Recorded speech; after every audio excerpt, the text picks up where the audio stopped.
Lok Sabha election का पहला face परसों है। आज शाम तक प्रचार पूरी तरह से पहले फेस का प्रचार खत्म हो जाएगा, लेकिन इस दरमियान जिस तरह से भारतीय जनता पार्टी में लोकल कैडर में कलह नजर आ रही है, स्टेज पर जिस तरह के हंगामे देखने में आ रहे हैं, सरफुटब्बल हो रही है, मार पिटाई हो रही है, 400 पार का दावा करने वाले भारतीय जनता पार्टी के नेताओं के रैलियों में, नेताओं की सभाओं में 400 कुर्सियां भी नहीं भर पा रही हैं। और इस तरह के वीडियो सामने आ रहे हैं कि किस तरह से वो नेता जो पहले दूसरी पार्टियों में हुआ करते थे, भारतीय जनता पार्टी में पहुंचने के बाद उनकी सभाओं में, जब तादाद भारतीय जनता पार्टी में वो नहीं थे, उनकी सभाओं में लाखों लोग पहुंचा करते थे और एक बड़े तबके को वो रिप्रेजेंट करते थे।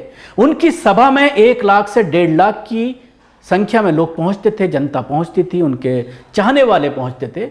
भारतीय जनता पार्टी में आने के बाद ये संख्या हजारों में भी नहीं पहुंचती। तो नेताजी, जिन्हें आदत है लाखों की भीड़ देखने की, अपने समर्थकों को देखने की, जब वो ये देखते हैं कि कुछ हजार ही रैली में पहुंचे हैं, तो किस तरह का व्यवहार होता है। जिस व्यक्ति की एक आवाज पर सारा समाज इकट्ठा हो जाता था, जिसकी एक हुंकार पर जयपुर में चप्पे चप्पे पर आदमी खड़ा हो जाता था, जो दौसा से निर्दलीय 1.25 लाख वोटों से जीतकर संसद भवन पहुंच जाता था, बीजेपी में जाने के कारण आज उस व्यक्ति की हालत इतनी खराब है कि कोई सुनने तक को तैयार नहीं है। देखिए ये वीडियो। शर्म आनी चाहिए तुमको, मेरे को शर्म आ रही है ऐसी सभा करने से। ये मेरा भाषण है, जाओ अपना अपने घर दे दिया ना भाषण, चला मुंडली बार बार बुला तुम।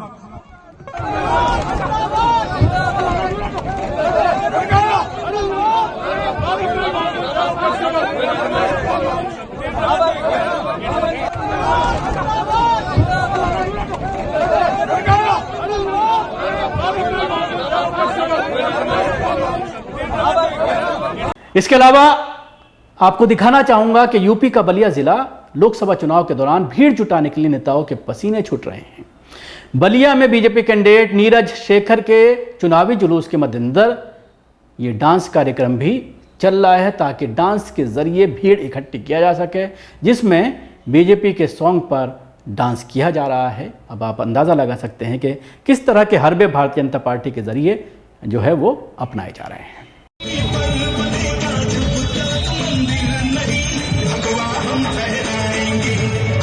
इसके अलावा कई बार कुछ पत्रकार जब सत्ता पक्ष से सवाल करते हैं, भारतीय जनता पार्टी से सवाल करते हैं, क्योंकि पहले कुछ और वादे थे 2 इलेक्शनों में, इस बार नई चीज लाई गई है, मोदी की गारंटी।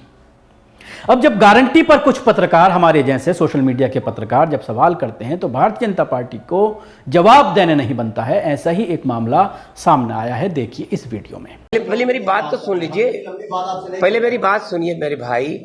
अगर हम वैमानिकी के क्षेत्र में जब इसका विस्तार करेंगे तो नौकरी करने, आज आप एयरपोर्ट पे जाते हैं तो आपको काम करने वाले नहीं दिखते आपको। हम सरकारी नौकरी की बात करें, वो भी सरकारी नौकरी है। आपको वैकेंसियां स्टेट गवर्नमेंट के पास खाली है, नहीं भरी गई, स्टेट गवर्नमेंट में खाली है, नहीं भरी जा रही है।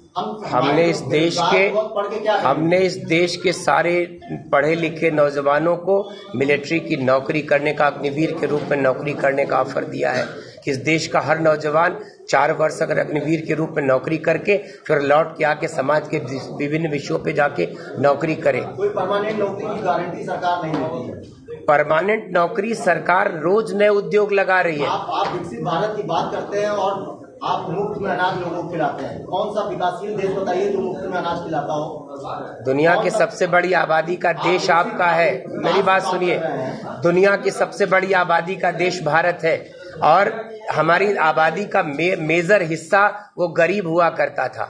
उन गरीबों का पेट भरना आपको नहीं लगता था कि आप अमेरिका से आयातित गेहूं मांगते थे? भारत बहुत उन्नति कर रहा है और दूसरी तरफ आप लोग देखिए जिद, आप लोग पार्टी बन के बात करते हैं मेरे भाई। आपने परिवर्तन नहीं महसूस कर रहे हैं पिछले 10 वर्षों में इस देश में? कहाँ की बात आप कर रहे हैं? आप जिस तरीके से वाइज्ड होकर बात कर रहे हैं मेरे भाई, आपको ऐसे नहीं बात करना चाहिए। नहीं, देखिए आप हर बात को नकार देंगे तो फिर आपके पास आप मेरी बात का जवाब क्या है फिर आपके लिए? हम कैसे कह दें कि 10 वर्षों में कोई नौकरी क्रिएट नहीं हुई? रेल में इतना बड़ा काम हुआ, हम रोज नए रेल का विस्तार करते जा रहे हैं, तो रेल में नौकरी करने वाले लोग अमेरिका से आए हैं। सड़क ट्रांसपोर्ट का हम विस्तार कर रहे हैं, हम मेट्रो चला रहे हैं देश के हर शहर में, तो मेट्रो में नौकरियां क्रिएट नहीं हुई? कैसी बात आप कर रहे हो? इसके अलावा एक और वीडियो में आपको दिखाना चाहूंगा कि राजपूत समाज ने कसम खाई है, और वो भी भगवान की, कि भाजपा को कोई वोट नहीं देखा। देखिए ये वीडियो में। आप लोगों को कसम है भगवान श्री राम की, इस बार एक निर्णय लेंगे। आपने भगवान रघुकुल की कसम खाई, इस बार पूरे देश में भारतीय जनता पार्टी को कोई राजपूत वोट नहीं देगा।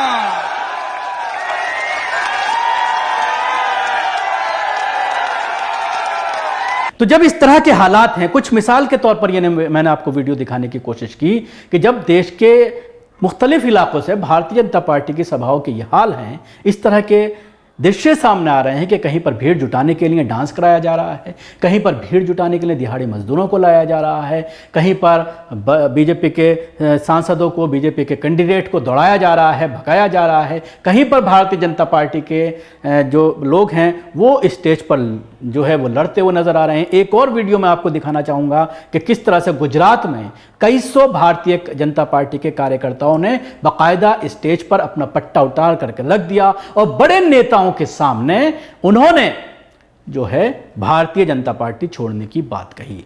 कई सौ कार्यकर्ताओं ने ये कहते हुए, कई तरह के आरोप लगाते हुए लीडरशिप के ऊपर, इलाके के जो डिस्ट्रिक्ट के लोग हैं उनके ऊपर आरोप लगाते हुए, और बड़े ओहदेदारों ने भारतीय जनता पार्टी को अलविदा कहा। तो जाहिर सी बात है, ऐसे हालात में अगर फेयर इलेक्शन होते हैं, ईवीएम्स के साथ खिलवाड़ नहीं किया जाता है, एडमिनिस्ट्रेशन का सहारा अगर नहीं लिया जाता है, क्योंकि सबसे बड़ा मामला जो है ईवीएम के अलावा सबसे बड़ा मामला एडमिनिस्ट्रेशन का है कि किस तरह से भारतीय जनता पार्टी अपने कैडर को फेज वाइज जो है वो मूव करती है। और इसी वजह से आप देख सकते हैं, जो पहले फेज का इलेक्शन है उसमें 2 मुस्लिम सांसद जो पहले हुआ करते थे, हालांकि आजम खां के जेल जाने के बाद वहां पर भारतीय जनता पार्टी ने ज़बरदस्ती किस तरह की गड़बड़ी कराई रामपुर में, और उसके बाद एक भारतीय जनता पार्टी का वहां पर सांसद बना।